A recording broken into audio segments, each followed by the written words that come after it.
বিসমিল্লাহির রহমানির রহিম। আসসালামু আলাইকুম। আজকে আমি আমার ছাদ বাগান থেকে শাক সবজি হারভেস্ট করব। Welcome to my channel. প্রথমে আমি কিছু পুঁই শাক তুলে নিব। পুঁই শাকগুলো আমি বাজার থেকে কিনে নিয়ে আসছিলাম। সেই শাকগুলো খেয়ে ডালগুলো আমি একটা ড্রামে লাগিয়েছিলাম এবং সেগুলোই আজকে এত বড় হয়েছে, অনেকগুলো হয়েছে এবং বেশ তাজা তাজা হয়েছে। আমি এর মাঝে একটু ইপসম সল্ট 1 চা চামচ পানিতে গুলে দিয়েছিলাম, তাতে করে পাতাগুলো অনেক বড় হয়েছে এবং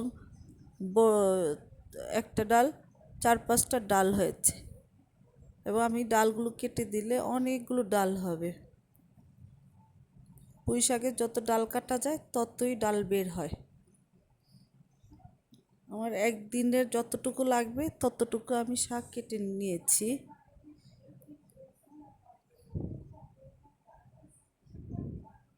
কেটে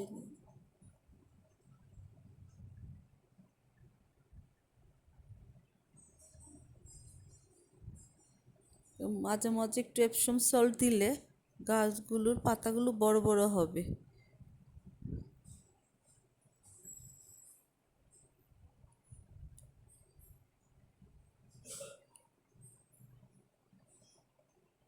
এবং আমি সেই পুঁই শাকের মাঝে আমি একটা টক পাতা বলে, অনেকে বলে চুই পাতা, এই গাছ ডাল লাগিয়েছিলাম। এই চুই পাতা দিয়ে আমি ভর্তা করে খাই, অনেক টেস্টি হয়। আমার কাছে খুবই ভালো লাগে, ভর্তাটা অনেক মজা হয়। আমি সেই ডাল থেকে 2টা চারা করেছিলাম। আমি এই পর্যন্ত আমি 2-3 বার পাতা তুলে ভর্তা খেয়েছি। পাতা তুললে আবার পাতা হয়, নতুন পাতা গজায়, তাই আমি প্রায় ছিঁড়ে ছিঁড়ে নিয়ে ভর্তা করি। একটা ড্রামে লাগিয়েছি, আর একটা আমার পেঁপে গাছের সাথে লাগিয়েছি। মোট আমার 2টা টক পাতার গাছ আছে। এই 2টা গাছের পাতা দিয়ে আমি প্রায় ভর্তা করে খাই। ভর্তাগুলোটা অনেক মজা হয়। এটা হচ্ছে আমার সেকেন্ড গাছ। এটা হচ্ছে যে পেঁপে গাছের সাথে আমি কিছু মরিচ গাছ, চুই পাতার ডাল লাগিয়েছিলাম। সেই গাছটা মাশাআল্লাহ এত বড় হয়েছে, পাতাগুলো বেশ ফ্রেশ।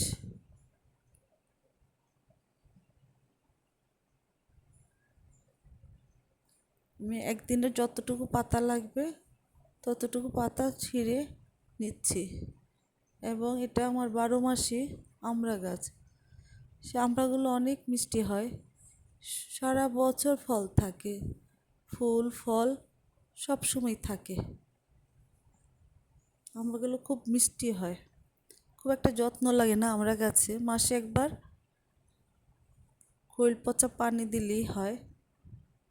এবং এই গাছটা আমার, এই আনার গাছটা হচ্ছে আমার বিচির থেকে আমি চারা করেছি। অস্ট্রেলিয়ার যে আনারগুলো, সে আনার খেয়ে বিচিটা আমি লাগিয়েছিলাম, সেই বিচির থেকেই আমি 1.5 বছরের মধ্যেই ফল পেয়েছি। এবং আমি সাথে ড্রাগন হারভেস্ট করব এবং ড্রাগন গাছে মাশাআল্লাহ অনেকগুলো ফুল হয়েছে।